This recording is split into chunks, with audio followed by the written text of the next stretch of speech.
Somewhere beneath a quiet cornfield in Ohio, archaeologists once pulled a sheet of volcanic glass from the earth. It was obsidian, black and glassy, sharp enough to cut skin at a touch. And it should not have been there. The nearest source of that stone lay over 1,500 miles away, in what is now Yellowstone National Park. No horses carried it. No wheels rolled it across the plains. No ship floated it down a river. A human being carried it, on foot, through forests and over mountains, passed from hand to hand, trader to trader, nation to nation, until it reached a burial mound built by people who called it sacred. That single piece of glass is proof of something most Americans were never taught in school. Centuries before Columbus, before Jamestown, before any European flag touched this continent, North America was already wrapped in an enormous, invisible web of roads, rivers, and relationships. It stretched from the Arctic to the Gulf of Mexico, from the Atlantic tidewater to the volcanic peaks of the Pacific. It moved copper and turquoise, seashells and parrot feathers, tobacco and flint, ideas and languages and gods. And almost none of it required a single wheel. This is the story of the trade routes that connected an entire continent long before the United States existed, and the story of how they quietly became the bones of the country that replaced them. To understand how vast this system was, you have to start with the mystery that first gave it away. In the 1800s, American farmers plowing fields across the Ohio and Mississippi valleys kept turning up strange objects that didn't belong. Sheets of hammered copper etched with birds of prey. Necklaces strung with seashells from a coastline hundreds of miles distant. Blades of glassy black stone that geologists eventually traced back to a volcanic plateau in modern Wyoming. Grizzly bear teeth in a place where grizzly bears never lived. At first, some antiquarians refused to believe native peoples had built any of it. They invented fantasies about a lost race of mound builders, some vanished civilization unrelated to the indigenous nations still living on the land, because the alternative, that Native American societies had organized long-distance trade networks rivaling anything in ancient Europe, didn't fit the story colonizers wanted to tell. That myth took nearly a century to fully die. The truth, once archaeologists accepted it, turned out to be far more remarkable than the fiction. The people who built the great earthworks of the Ohio Valley between roughly 200 BCE and 500 CE are known today as the Hopewell culture, named after the Ohio farm where their mounds were first excavated. But Hopewell doesn't describe one tribe or one city. It describes something closer to a shared network, a set of ceremonial centers and burial complexes connected by trade relationships stretching across half the continent. Picture the scale of it. Copper nuggets, hammered thin and shaped into ornaments, traveled from the shores of Lake Superior. Mica sheets, cut into the silhouettes of hands and birds, came from the Appalachian Mountains in what is now North Carolina. Shark teeth and whelk shells arrived from the Gulf of Mexico, over 1,000 miles south. Obsidian came from Yellowstone. Grizzly bear canines, pierced and strung as ornaments, came from the Rocky Mountains. All of it converged in Ohio, at ceremonial centers where it was worked into art, buried with the dead, and used to display status and spiritual power. Now stop and think about what that actually required. No postal service. No currency in the way we understand it. No maps drawn on paper. And yet materials moved reliably across a distance greater than the width of the continental United States, through the territories of dozens of distinct nations, each with its own language, its own customs, its own leadership.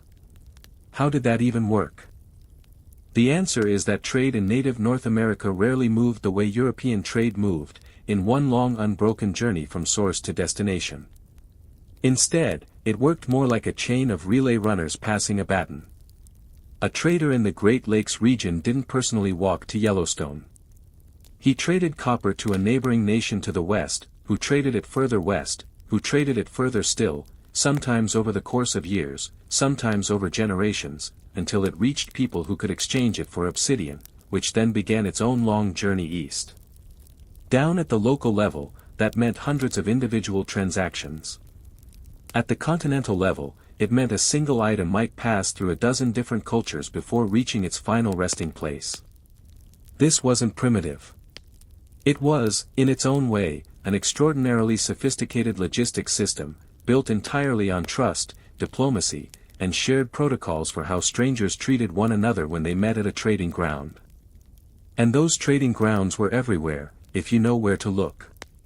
Many of them still exist today, hiding in plain sight, because they eventually became something else. Consider the Natchez Trace. If you drive it today, it's a scenic federal parkway winding for over 400 miles from Natchez, Mississippi to Nashville, Tennessee, and tourists cruise it in air-conditioned cars, admiring the trees. Almost none of them know that the road beneath their tires was worn into the earth first by bison, then by generations of native traders and travelers moving between the lower Mississippi Valley and the interior. The Natchez, the Chickasaw, and other nations used this corridor for exchange long before any European ever set foot on the continent. When American settlers later discovered it, they weren't finding a new path. They were following an old one that had already carried salt, pottery, and tribute for hundreds of years. The Great Indian Warpath tells an even more dramatic version of the same story. Running roughly along the spine of the Appalachian Mountains from what is now western New York down through Virginia and into Tennessee and Georgia, this route connected Iroquois nations in the north with Cherokee, Muskogee, and other southeastern nations. It was used for trade, but also for diplomacy, for war parties, for the movement of entire communities. Later, European colonists widened sections of it into wagon roads. Later still, engineers paved parts of it into modern highways. Drive down sections of Interstate 81 through the Shenandoah Valley today, and in a very real sense, you are tracing a Native American trade route that predates the United States by well over 1,000 years. Now travel west, across the plains, into the deserts of the American Southwest, and the story only gets stranger and more impressive. Around 800 to 1100 CE, in a remote, sun-blasted canyon in what is now northwestern New Mexico, the ancestral Puebloan people built Chaco Canyon, a complex of enormous multi-story stone buildings that functioned as a political, ceremonial, and economic center for a region larger than some modern nations. Chaco sits in an unforgiving landscape, dry, remote, difficult to farm. And yet archaeologists excavating its great houses have pulled out treasures that simply should not exist there, turquoise beads by the tens of thousands, worked from mines scattered across the southwest, and something even more astonishing, the skeletal remains of scarlet macaws, tropical birds native not to New Mexico, but to the rainforests of Mexico and Central America, over 1,000 miles to the south. Let that sink in for a moment. A live, tropical, brightly colored bird, prized for its feathers and ceremonial regalia, was transported alive across more than 1,000 miles of desert, mountain, and unfamiliar territory, almost certainly through multiple intermediary trading partners, to end up in a canyon in New Mexico. This wasn't an accident or a one-time curiosity. Researchers have found breeding evidence suggesting some macaws may have even been raised in captivity in the southwest, meaning this wasn't a single lucky trade. It was an established, maintained trade relationship, stretching between two civilizations who never would have described themselves as neighbors, connected instead by an unbroken thread of traders who each carried the exchange one leg further than the last. Turquoise moved the opposite direction, south into Mesoamerica, where it was treasured by cultures like the Toltec and later the Aztec, who had no significant turquoise deposits of their own. In exchange for that brilliant blue-green stone, the peoples of the Southwest received not just macaws, but copper bells, cast using techniques developed in West Mexico, and shell ornaments carried up from the Pacific coast of what is now Mexico. All of this moved along a loosely defined corridor archaeologists sometimes call the Grand Chichimeca Trade Network, a set of desert and mountain trails linking the American Southwest to the heartland of Mesoamerican civilization. It functioned for centuries, quietly, without a single written contract, entirely on relationships renewed generation after generation. Closer to home, within the Southwest itself, an entirely different kind of trading event became legendary among both native nations and later, the Spanish colonizers who tried to insert themselves into it. Twice a year, Pueblo communities like Taos and Pecos hosted massive intertribal trade fairs, gathering points where Plains nations, most famously the ancestors of groups like the Apache and later the Comanche, brought bison hides, dried meat, and captives to trade for the surplus corn, beans, cotton textiles, and pottery the Pueblo farmers had produced. These fairs weren't small local markets. Spanish colonial records from the 16 and 1700s describe thousands of people converging on Taos at once, tents and lodges stretching across the valley, an atmosphere closer to a continental trade summit than a village market day. The Pueblo people needed meat and hides they couldn't produce themselves in sufficient quantity. The Plains nations needed the agricultural surplus that only settled farming communities could generate. Neither side could get what it needed alone. So, for centuries, twice a year, they met, and they traded, and an entire regional economy balanced on that rhythm. Here's where the story takes an unexpected turn, because everything changed with the arrival of a single animal most people don't associate with Native American history at all, the horse. Before Spanish colonization, no native nation in North America had ever seen a domesticated horse. The animals that had once roamed the continent, ancient wild horses, had gone extinct thousands of years earlier. When Spanish colonizers brought horses to the southwest in the 15 and 1600s, some of those animals escaped, were traded, or were captured during conflicts like the Pueblo Revolt of 1680, when Pueblo warriors drove Spanish colonizers out of New Mexico for over a decade and captured significant numbers of Spanish livestock in the process. From that moment, horses began spreading north and east, not through European hands, but through native trade networks, moving from nation to nation exactly the way copper and obsidian and turquoise had moved for thousands of years before.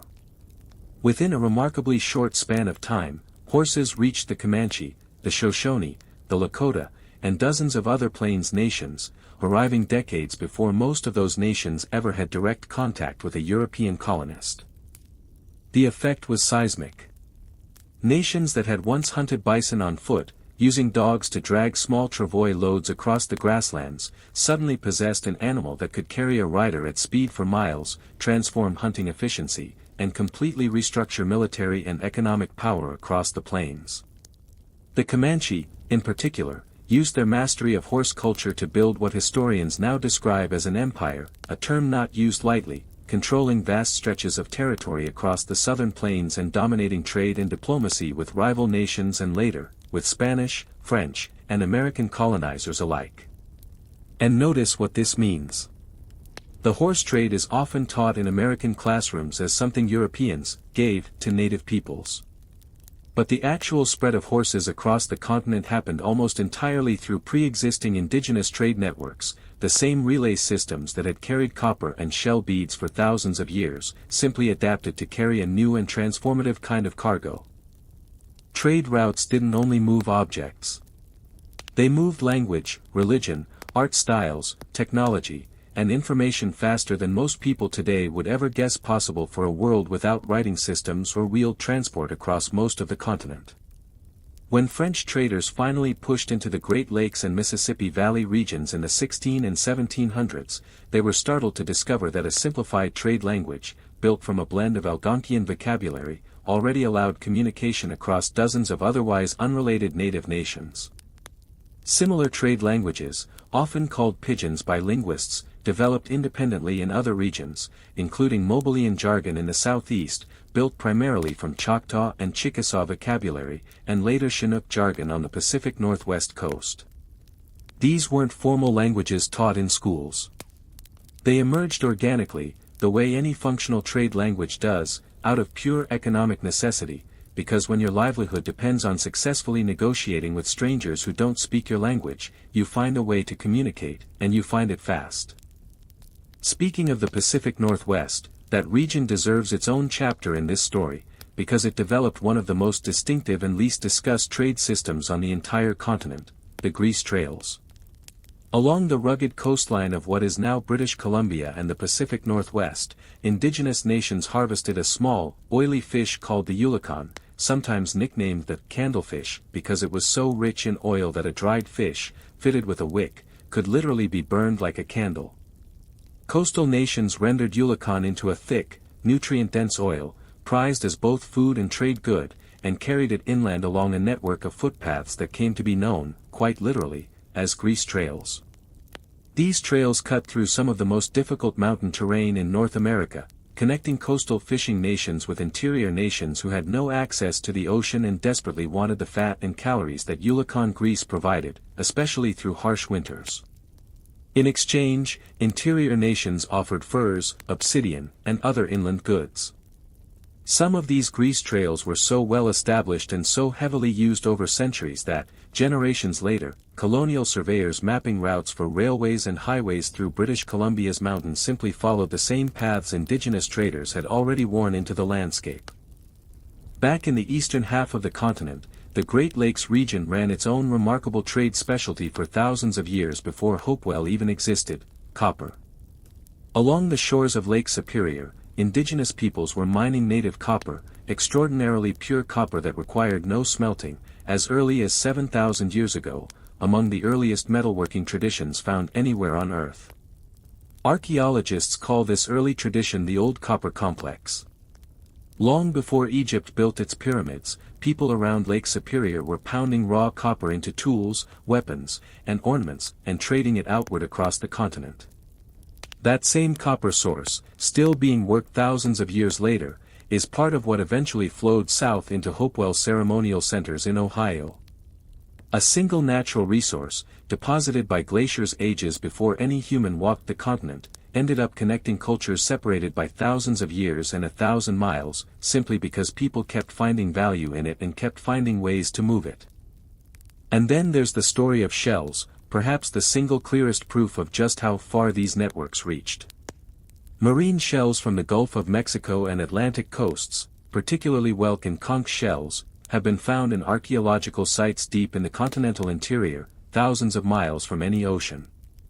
Meanwhile, on the opposite side of the continent, small tusk-shaped shells called dentalium, harvested almost exclusively off the coast of Vancouver Island, have turned up in sites across the Pacific Northwest, the Great Basin, and even into the Great Plains, prized so highly that some plains nations use strings of dentalium shells as a form of currency and status display, worn by leaders as a visible symbol of wealth and far-reaching trade connections. Two coastlines, thousands of miles apart, both feeding shell goods into the same continental interior, sometimes ending up buried alongside each other in the same graves. Whoever was buried with both Gulf Coast conch and Pacific dentalium had access to trade relationships spanning nearly the entire width of North America, and they never had to leave home to get it. By the time European colonizers began establishing permanent settlements on the eastern seaboard in the 1500s and 1600s, they weren't stepping onto a trackless wilderness. They were stepping into the middle of a functioning, ancient economic system, one with its own routes, its own middlemen, its own rules of exchange, and its own currencies of value, whether that value was measured in wampum shell beads along the Atlantic coast, dentalium along the Pacific, or copper around the Great Lakes. European traders didn't build the fur trade from scratch. They plugged into networks that native nations had already spent centuries perfecting, offering metal tools, cloth, and firearms in exchange for furs that native trading partners then moved through relationships and routes that predated any European arrival by well over 1,000 years. This is, in many ways, the most important and most overlooked truth in the entire story. When American expansion pushed westward in the 1700s and 1800s, building roads, canals, and eventually railroads across the continent, surveyors and engineers repeatedly found that the easiest, most efficient paths through mountains, across rivers, and along coastlines had already been discovered. Because they had. Native American trade routes, refined over centuries of trial and error by people who understood the landscape intimately, frequently became the exact corridors that American infrastructure later followed. Sections of the Great Indian Warpath became colonial roads and then modern highways. The Natchez Trace became a national parkway. Grease trails through British Columbia guided railway surveys. River trade routes along the Mississippi, the Ohio, and the Missouri became the arteries of American commerce, exactly as they had been Native American arteries of commerce for thousands of years before that. So the next time you drive down a highway that curves a little too naturally through a mountain pass, or cross a bridge at the exact spot where a river narrows and shallows, it's worth remembering that you may be following a path first discovered by people carrying copper from Lake Superior, turquoise from the desert southwest, or dried fish oil down from the mountains of British Columbia, centuries before any nation called the United States ever existed. Long before there were states or borders or a single mile of interstate highway, this continent was already connected, corner to corner, by an intricate, living, breathing network of exchange, one built entirely on relationships, endurance, and the simple, universal human desire to have something your neighbor has, and to give something valuable in return. The roads changed. The travelers changed. But in more places than most Americans realize, the routes themselves never really did. If you could trade with any Native American nation from this era for just one item on their trade routes, obsidian, turquoise, copper, or Yulican grease, what would you choose, and what do you think it says about what people valued most before money as we know it ever existed on this continent?